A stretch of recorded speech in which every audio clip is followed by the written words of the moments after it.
ಸಂಸ್ಕೃತಿ ಆಗಿರ್ಬೋದು, ಅವರಿಗೆ ಬದುಕಲಿಕ್ಕೆ ನಡೆಸಿದಂತಹ ಹೋರಾಟದ ಬಗ್ಗೆ ಒಂದು ಎರಡು ಮಾತಾಡಲಿಕ್ಕೆ ಇಷ್ಟಪಡ್ತೇನೆ. ಯಾಕೆ ಒಂದು ಹೋರಾಟ ಮಾಡ್ಲಿಕ್ಕೆ ಇಳಿದಿದೆ ಅಂತ ಹೇಳಿದ್ರೆ, ಒಂದು ಅರಣ್ಯಗಳ ಮೇಲೆ ಸರ್ಕಾರದ ನಿಯಂತ್ರಣ, ಭೂಮಿಯನ್ನ ಕಬಳಿಕೆ ಮಾಡಿದಂತಾಗಿರ್ಬೋದು, ತೆರಿಗೆ ಮತ್ತು ಕಾನೂನುಗಳ ಒತ್ತಡದ ಮೇಲೆ. ಸೊ ಅವರ ಪ್ರಮುಖ ಸಮಸ್ಯೆಗಳು ಎಂತ ಅಂತ ನೋಡುದಾದ್ರೆ, ಒಂದು ಭೂಮಿಯ ಕಬಳಿಕೆ, ಡೆವಲಪ್ಮೆಂಟ್ ಅಂತ ಹೆಸರಲ್ಲಿ ಅವರು ಯಾವ ಅರಣ್ಯ ಪ್ರದೇಶದಲ್ಲಿ ಇರ್ತಾರೆ ಅವರ ಭೂಮಿಯನ್ನು ಕಬಳಿಸಿಕೊಂಡು ಅವರಿಗೆ ಕಾನೂನಿನ ಬಗ್ಗೆ ಜ್ಞಾನ ಕಡಿಮೆ ಇರೋದ್ರಿಂದ ಅವರ ಭೂಮಿಯನ್ನು ಅಕ್ರಮವಾಗಿ ತಗೊಳ್ತಾರೆ. ಮತ್ತೆ ಅವರಿಗೆ ಎಲ್ಲಿಯೂ ಸಹ ಇನ್ನೊಂದ್ ಕಡೆ ಜಾಗ ತೆಗೆದುಕೊಡದೆ ಹಾಗೆ ಇರುವಂತದ್ದು.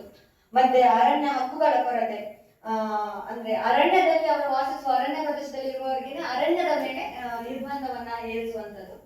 ಮತ್ತೆ ಸ್ಥಳಾಂತರ ಮಾಡುವಂಥದ್ದು, ಈಗ ಲೈಕ್ ಅಣೆಕಟ್ಟಾಗಿರ್ಬೋದು, ಗಣಿಗಾರಿಕೆ ಮಾಡುವ ಉದ್ದೇಶದಿಂದ ಅವರನ್ನ ಒಂದು ಪ್ರದೇಶದಿಂದ ಇನ್ನೊಂದು ಪ್ರದೇಶಕ್ಕೆ ಸ್ಥಳಾಂತರ ಮಾಡುವಂಥದ್ದು. ಆ ಸಂದರ್ಭದಲ್ಲಿ ಏನಾಗ್ತದೆ ಅಂತ ಹೇಳಿದ್ರೆ ಅವರಿಗೆ ಪುನರ್ವಸತಿ ಅನ್ನುವಂಥದ್ದು ಸರಿಯಾಗಿ ಸಿಗುದಿಲ್ಲ. ಸೊ ಆವಾಗ ಅವರು ತುಂಬಾ ಸಮಸ್ಯೆಯನ್ನ ಎದುರಿಸ್ತಾರೆ. ಮತ್ತೆ ದಾರಿದ್ರ್ಯ ಮತ್ತು ನಿರುದ್ಯೋಗ, ಉದ್ಯೋಗ ಅವಕಾಶಗಳ ಕೊರತೆ ಇರುವಂಥದ್ದು. ಉದ್ಯೋಗ ಅವಕಾಶಗಳ ಕೊರತೆ ಯಾಕೆ ಬರ್ತದೆ ಅಂತ ಹೇಳಿದ್ರೆ ಅವರ ಪ್ರಾಪರ್ ಆದಂತ ಸ್ಕಿಲ್ ಇರುವುದಿಲ್ಲ. ಸೊ ಆ ಸಂದರ್ಭದಲ್ಲಿ ಅವರಿಗೆ ಉದ್ಯೋಗದ ಕೊರತೆ ಉಂಟಾಗ್ತದೆ. ಮತ್ತೊಂದು ಎಂತಂದ್ರೆ ನಾವು ಇವತ್ತೇ ನೋಡಿದ್ವಿ, ಅಫ್ಕೋರ್ಸ್ ಶಿಕ್ಷಣದ ಕೊರತೆ.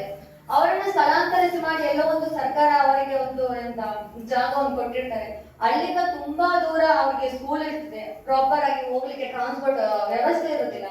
ಆ ಸಂದರ್ಭದಲ್ಲಿ ಶಾಲೆಗೆ ಹೋಗ್ಲಿಕ್ಕೆ ಕಷ್ಟ ಆಗ್ತದೆ ಅವರಿಗೆ. ದೂರದ ಕಡೆಯಲ್ಲಿ ಶಾಲೆ ಎಲ್ಲ ಇರುವುದು. ಮತ್ತೆ ಶೋಷಣೆ, ನಾವು ಇವತ್ತು ಹೋಗಿ ಫೀಲ್ಡ್ ಅಲ್ಲಿ ಲೈವ್ ಆಗಿ ನೋಡಿದ್ವಿ.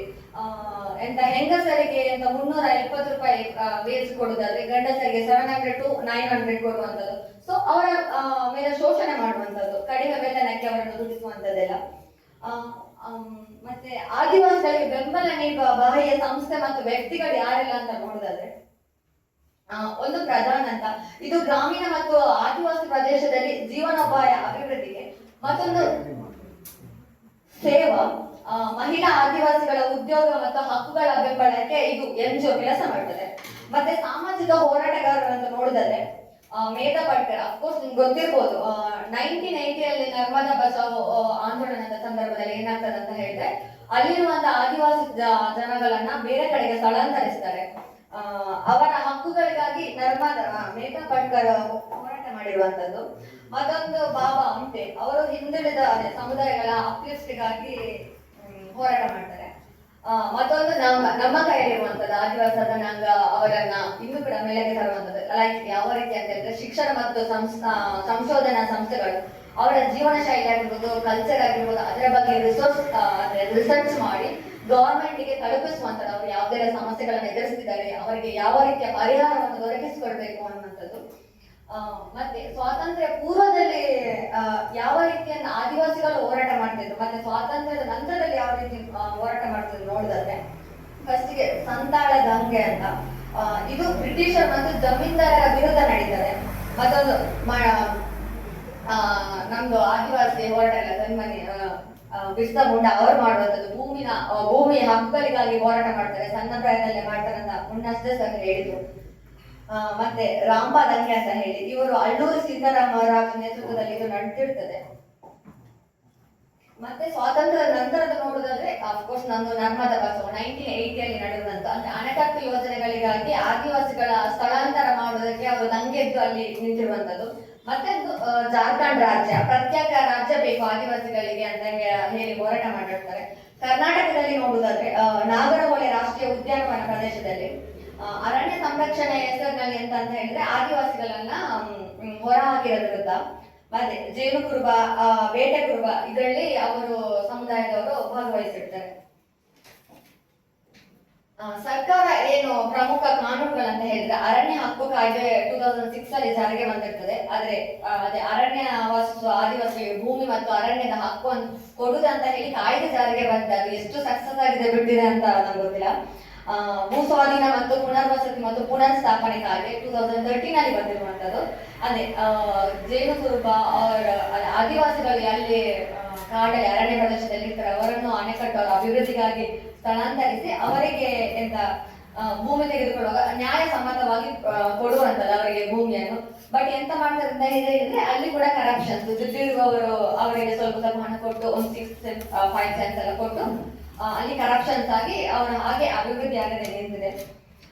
ಮತ್ತೊಂದು ಅನುಸೂಚಿತ ಜಾತಿ ಮತ್ತು ಜಾತಿ ಹಿಂಸಾಚಾರ ತಡೆ ಕಾಯ್ದೆ, ಅವರ ಮೇಲೆ ಆಗುವಂತಹ ಹಿಂಸಾಚಾರವನ್ನು ತಡೆಯಲಿಕ್ಕೆ ಬಂದಂತಹ ಕಾಯ್ದೆ.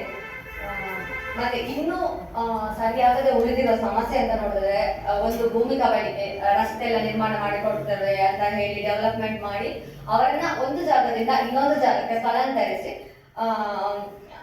ಅವರ ಆದ ಸಂದರ್ಭದಲ್ಲಿ ಭೂಮಿ ಅವರದ್ದೇ ಆದ ಓನ್ ಮನೆಯನ್ನ ಕಳೆದುಕೊಳ್ತಾರೆ, ಅವರಿಗೆ ನೆಲೆ ಇಲ್ಲದಾಗೆ ಆಗ್ತದೆ. ಈ ಸರ್ಕಾರದಿಂದ ಸಹ ಕಾನೂನು ಅವರದ್ದು ರೂಲ್ಸ್ ಎಲ್ಲ ಬಂದು ಅವರಿಗೆ ಆ ಕಾನೂನಿನ ಬಗ್ಗೆ ಜ್ಞಾನ ಇಲ್ಲದೆ ಅವರು ತಮ್ಮ ಮನೆಯನ್ನೇ ಕಳೆದುಕೊಳ್ತಾರೆ. ಮತ್ತೆ ದಾರಿದ್ರ್ಯ ಮತ್ತು ನಿರುದ್ಯೋಗ, ಅವರು ಕೃಷಿ ಮತ್ತು ಅರಣ್ಯದ ಮೇಲೆ ಮಾತ್ರ ಅವಲಂಬಿತ ಆಗಿರೋದ್ರಿಂದ ಹೊಸ ಉದ್ಯೋಗ ಆಗಿರ್ಬೋದು, ಕೌಶಲ್ಯದ ಕೊರತೆಯಿಂದ ಅವರಿಗೆ ನಿರುದ್ಯೋಗ ಉಂಟಾಗ್ತದೆ. ನಿರುದ್ಯೋಗದ ಅಫ್ಕೋರ್ಸ್ ಬಡತನ ಬಂದೇ ಬರ್ತದೆ. ಮತ್ತೆ ಶಿಕ್ಷಣದಲ್ಲಿ ಹಿಂದುಳಿದ, ಅಂದ್ರೆ ದೂರದ ಗ್ರಾಮದಲ್ಲಿ ಶಾಲೆಗಳೆಲ್ಲ ಇರುವುದು, ಆ ಸಮಸ್ಯೆ ಈಗಲೂ ಇದೆ. ನಾವು ಇವತ್ತು ಕೂಡ ನೋಡಿದ್ವಿ.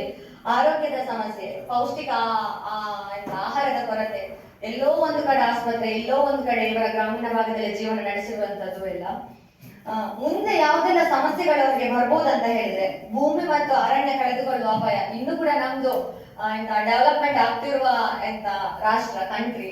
ಅಫ್ಕೋರ್ಸ್ ಈಗ ಇರುವ ಅಷ್ಟೇ ಸದನ ಕಾಡೆಲ್ಲ ನಾಶ ಆಗ್ತಾ ಮಾಡ್ತಾ ಇದ್ದೇವೆ. ಇನ್ನು ಕೂಡ ಅಷ್ಟೇ, ಇನ್ನು ಅಲ್ಪ ಸ್ವಲ್ಪ ಎಲ್ಲೊಂದ್ ಕಡೆ ಇದ್ದಾರೆ. ಫ್ಯೂಚರ್ ಅಲ್ಲಿ ಅವರನ್ನು ಕೂಡ ಕಳೆದುಕೊಳ್ಳುವ ಅಪಾಯದಲ್ಲಿದ್ದಾರೆ. ಮತ್ತೆ ಸಂಸ್ಕೃತಿ ನಾಶದ ಅಪಾಯ. ಇವತ್ತು ಕೂಡ ನಾವು ಅಲ್ಲಿ ಡಿಸ್ಕಷನ್ ಮಾಡುವಾಗ ಏನಾಯ್ತು ಅಂತ ಹೇಳಿದ್ರೆ, ಯೂತ್ ಅದಕ್ಕೆ ಹೇಳಿದ್ರು, ಈಗ ಜೇನು ಕುರುಬರ್ ಅಂತ ಹೇಳಿದ್ರೆ, ಈಗ ನೀವು ಜೇನು ಅದರದ್ದು ಕೃಷಿ ಏನಾದ್ರು ಮಾಡ್ತಾ ಇದ್ರ ಅಂತ ಹೇಳುವಾಗ ಯಾರು ಮಾಡ್ತಾ ಇಲ್ಲ, ಅದನ್ನೆಲ್ಲ ಅಲ್ಲಲ್ಲೇ ಬಿಡ್ತಾರೆ. ಅಂದ್ರೆ ಅವರ ಸಂಸ್ಕೃತಿ ನಾಶದತ್ತ ಹೋಗ್ತಾ ಇದೆ. ಯಾರ ಕೈಯಲ್ಲಿದೆ ಅಂತ ಹೇಳಿದ್ರೆ, ಅವರ ಸಂಸ್ಕೃತಿ ಆಗಿರೋದು ಪರಂಪರೆಯನ್ನು ಉಳಿಸುವಂತದ್ದು ಯೂತ್ ಅವರ ಕೈಯಲ್ಲಿದೆ, ಅಂದ್ರೆ ಅವರ ಫ್ಯೂಚರ್ ಮಕ್ಕಳ ಕೈಯಲ್ಲಿದೆ. ಸೊ ಅವರೇ ಮುಂದುವರಿಸ್ತಾ ಹೋಗ್ತಾ ಇಲ್ಲ ಅಂತ ಹೇಳಿದ್ರೆ ಅದು ನಾಶದ ಅಂಚಿನಲ್ಲಿ ಸಾಗ್ತದೆ. ಮತ್ತೆ ಶಿಕ್ಷಣ ಮತ್ತು ಡಿಜಿಟಲ್ ಅಂತರ.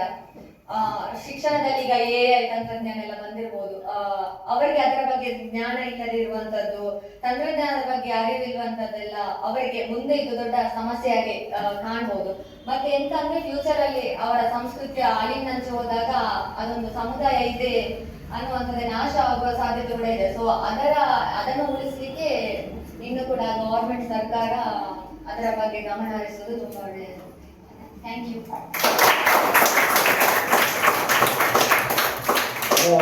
ಅರ್ಥಪೂರ್ಣ ಮಾಹಿತಿಗಾಗಿ ಮುಂದೆ